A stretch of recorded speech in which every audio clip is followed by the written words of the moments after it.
Well, howdy guys, this is CoreCat13. I'm a woman with a deep voice, and I can't believe I'm saying this, but we're at the penultimate video of Demon Turf. Yeah, buddy. Well, last time we got the last 2 batteries necessary to unlock the final gate, and yeah, now all we gotta do is one final challenge, and then we're up to the boss.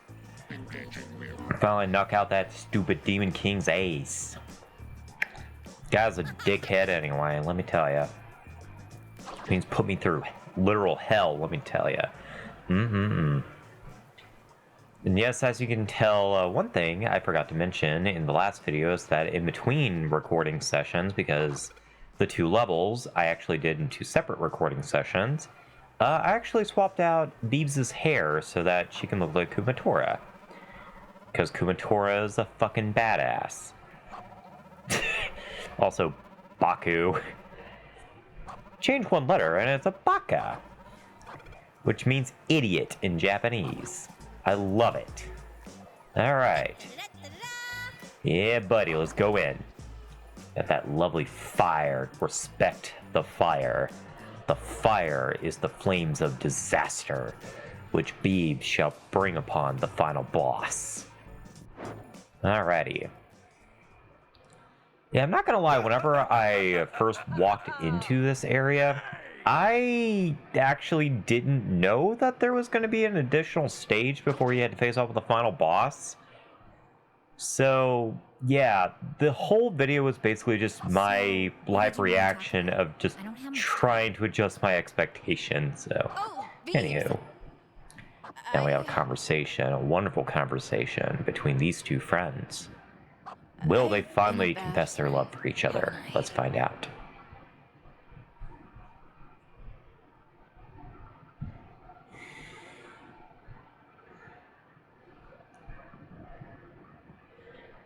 She has been a terrible friend.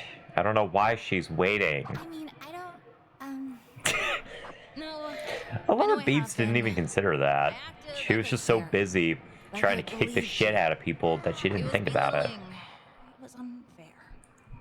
I'm going to make it up to you somehow. Promise. Yeah, you better fucking make up for it, bitch. That means a lot. I mean, I appreciate it, Luce. I really Aww. Now look at Lucy over there. She seems quite happy with that result. Well, it's not a proposal, but anyhow. Yeah, that room right there, I'm not really sure what that does. I think it's another challenge. Anyway, there's the gate to the final boss. Just can't wait. That's next video. I'm just, can't really, I don't know what else to say. Just, I'm shocked that we're here. I mean, granted, we've been doing this for like months, but still. Look at that whirlpool, man.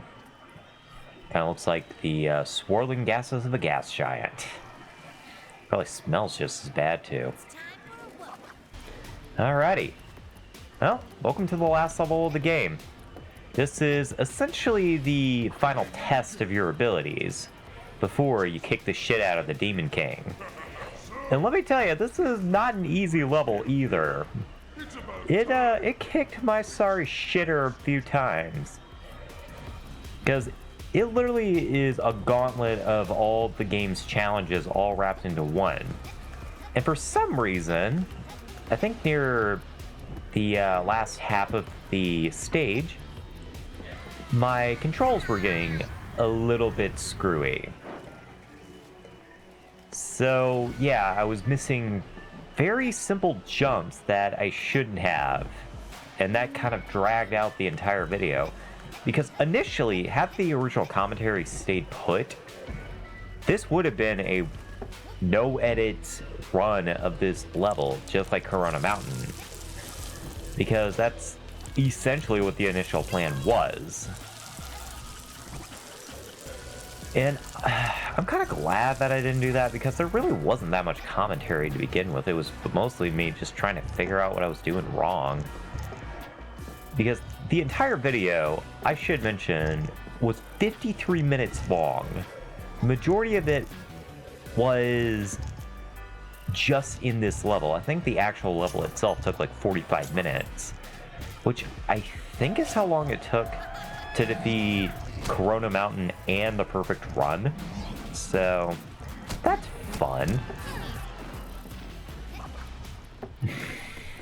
And if you guys think that I'm going to freaking do Champions Road when we eventually do 3D World, no. I've tried Champions Road and I've never beaten it. I don't know. Maybe if I'm feeling confident, I'll attempt Champions Road, but I'm not sure.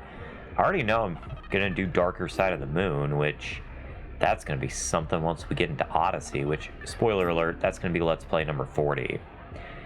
I'm just gonna say that right now, that's number 40. And I'm gonna do like a 500 moon run, and then we're gonna do Darker Side of the Moon, and once we beat that, it'll be the end of the Let's Play, and we can move on to something else, which will most likely be a Kirby game. I'm not gonna tell you which one though. That's a secret for later. Kind of like how the water is pink. It's very neat. Or is it purple? I can't. No, it's pink. And actually, up here, it kind of reminds me of a Martian dust storm. So it's kind of like the beginning of the game in a weird way. And now we're activating the wheels, so we're up to World 2 in terms of challenges. Like right here is the like the secret stages, and this right here I think is kind of like some of the factory levels in World 2. I'm not really sure. I think actually among some of the first like special level challenges that limit your abilities, because these bastard bricks there began to show up. Also, I think I call these things these, I'm not sure what you would call those. I think I call them like razor heads or something. Razor clips? I don't know what they're called. Basically, the top part of the razor they use to replace it. They'll come to me eventually. But now they just kind of look like engines, which, I mean, I guess it makes sense. I mean, these are the engines of disaster. Anyway, so in terms of things that have happened lately, well, honestly, not really a whole lot. It's actually been a pretty tame week, which, when I say a week, my week usually starts on a Friday, or at least that's what I consider the start of a week, although lately it's been more like Thursday. But honestly, it feels like Friday, because for a while I had Thursdays off, so Friday would be the start of the week. I would work the weekend, and then I would have like Monday off or something, and it would just kind of go from there.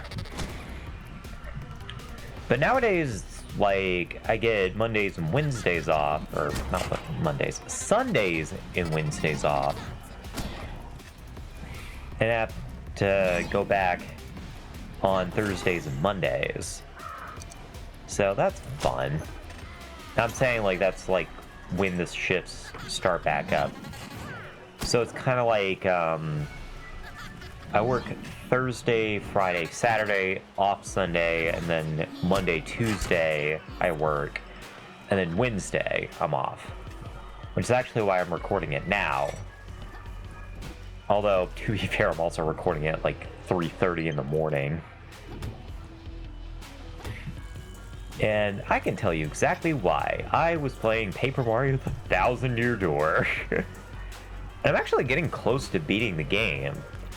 I have actually been doing like all the side quests and stuff, so that's fun. And actually, I saved the new super boss, which was Prince Mush, for after Chapter 7. And oh, fucking shit, that guy is hard. He has 96 health, 6 attack, and 6 defense. which I didn't expect. One of the hardest bosses in the game is a fucking toad. I mean, I guess that's why he was the first champion. Man, he puts up a fight. Honestly, Rockhawk has nothing on Prince Mush. I mean, just respect him, let me tell you. I mean, for a guy that looks as dopey as he does, man, I tell you, if you're not careful, you're gonna get your ass handed to you. Although, I do actually have a recommendation for, like, if you ever do end up buying the game and you end up, like, fighting Prince Mush, the party member I recommend is actually Flurry. Yeah, Flurry, which, honestly, I barely use Flurry throughout the game, but she is weirdly useful in that fight. It's because of her HP sucking ability through her lip lock. And believe me, it saved my sorry ass a good number of times. Also, no, I don't know what the hell happened there. That was a glitch. I think the game was just getting tired of me playing it because, kind of like Super Mario Galaxy 2, I just kind of recorded it all in one go, which could be part of the reason why I was sucking so hard at this, because, I mean, when you record so many videos in a row, you end up, like, making silly little mistakes like I'm doing right there. So maybe that was it. Maybe it wasn't, like, my controls. Maybe it was just because I was so tired that I was making stupid little mistakes. Kind of like that. But anyway, back to what I was talking about, Prince Mush. Yeah, honestly, Flurry and defense busting items are probably going to be your best friend in that game in Super Guarding. Goombella recommends Super Guarding? There's a reason. That is the only way to stop him from attacking, and when he's in his one of his poses, he's completely invincible. You can't hurt him, no matter what, not even with star power.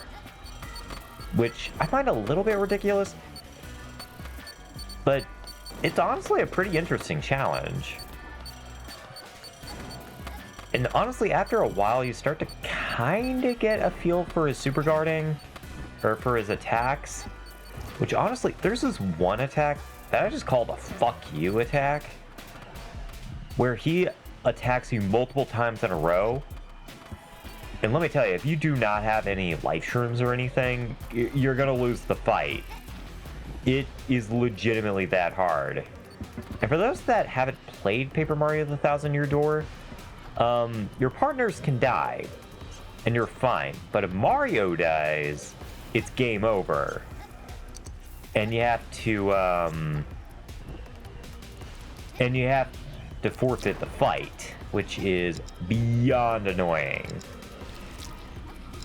Although, a little interesting tidbit that I found out about the Thousand-Year Door when it comes to the Pit Up Under Trials, which is actually what I'm doing right now. I actually do have the game paused so I can do this recording because I've been procrastinating. Because, of course, I was. This is a weird place to put a checkpoint, but okay.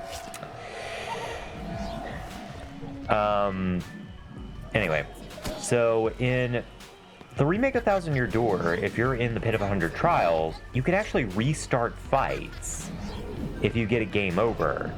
You can't do that in the Glitz Pit, but you can do that in the pit, which, thank God,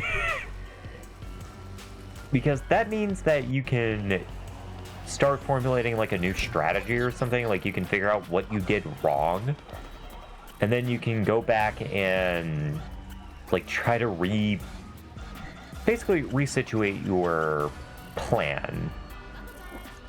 Granted, you're not going to be able to reset your badges or anything, so if you fuck up because it's a badge thing, then you might as well just reset the pit.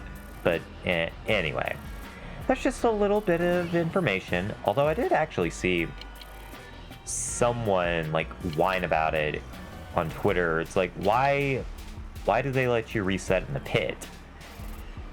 Which honestly, I don't get that. For me, it's more like an accessibility-ish thing. And then again, they did that in Mario & Luigi Dream Team as well, and nobody complained about that, so I honestly don't see the problem. And honestly, it's just an accessibility option, you know? And you could always go back. And honestly, not having to fight through the pit a second time, just kudos to the game designers, thank you. Granted, I am not all the way through the pit, so I can't say anything, but yeah, I think I will probably update you in the next Let's Play when I beat the game. Although, a little bit of spoilers for the post-game. If you actually go back into the Pit of Under Trials, which I don't know why you would do that, but there is actually a secret boss waiting for you down there if you've beaten Bonetail. And it's freaking Wacka. And apparently Wacka's a hard boss too, because apparently he's gotten done with your shit, and the more you knock into him, the more ammo he's gonna have, and that gives him far more opportunity to hurt you. So yeah, that's interesting. So I'm very curious about that boss fight. I imagine it's gonna be pretty damn difficult. Although I don't know how much HP he has, because Bonetail has, I think, 200. So either he has a lot of defense, or he just has really high attack. I don't know. I guess I will see when I get there. Excuse me. Anyway, I do have an update on the next Let's Play, which initially was going to be Everhood, but I'm actually kind of considering doing Cavern of Dreams. Just simply, why not? Because we are still doing an RPG, so we kind of need an action game to go with it. And Cavern of Dreams is a pretty awesome game, and it's been on my mind, so I just kind of want to do Cavern of Dreams. Plus, honestly, I need a breather from, like, really hard games, and Everhood is a fucking hard game. Or at least when it wants to be. Like, toward the end of the game, it is freaking difficult.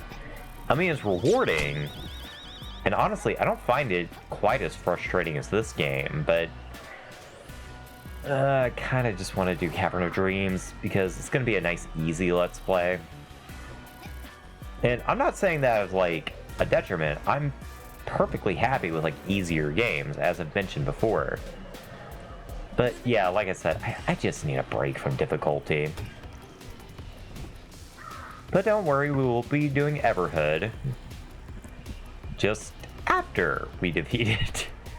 Which I do find kind of interesting, because then we won't really have, like, a 3D platformer or anything to go along with it.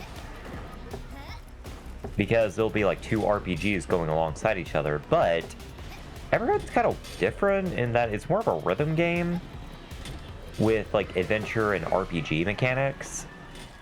Although, I guess you don't level up, so it's more like a rhythm adventure game. I don't know. It's at least a unique experience, and I really cannot wait to share it with you guys, because that's one of my favorite games of all time. Also, camera fail. Yeah, honestly, probably half the deaths here were just because of something that I didn't know you could do until here. Apparently, if you press down on the right analog stick, for some reason, it will turn the camera behind you. And that got me killed so many times because it was so disorienting. I was like, what the fuck just happened? It pisses me off, and I really wish you could deactivate that, because what the fuck purpose does it have? I still don't know. Although, now we got the ski lifts. I like these ski lifts. I kind of want to ride on a ski lift at least once in my life. Not to, like, ski or anything, just to ride on it. Because I'm a derp, and that just sounds fun. Anywho. We're getting to the end of this video. I can't believe it. I didn't even talk about this level very much because I was talking about the Thousand-Year Door for the billionth time. But that's what's on my mind, and honestly, it's pretty topical, so...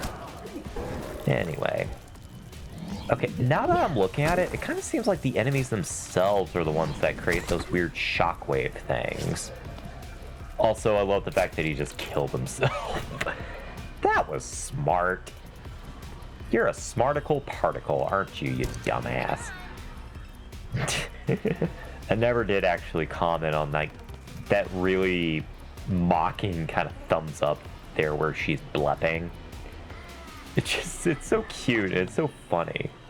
But now the Demon King cannot believe that Kumatora here has beaten his obstacle course.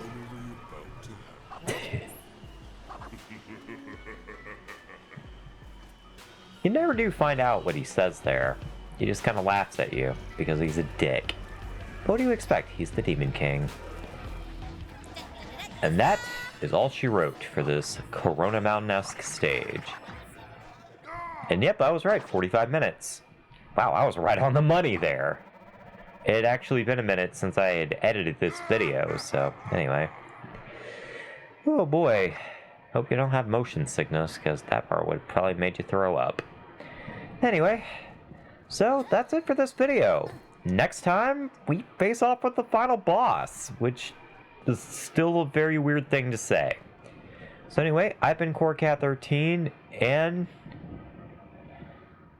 next time, it's time. We're gonna get that bastard what's for. See you guys later.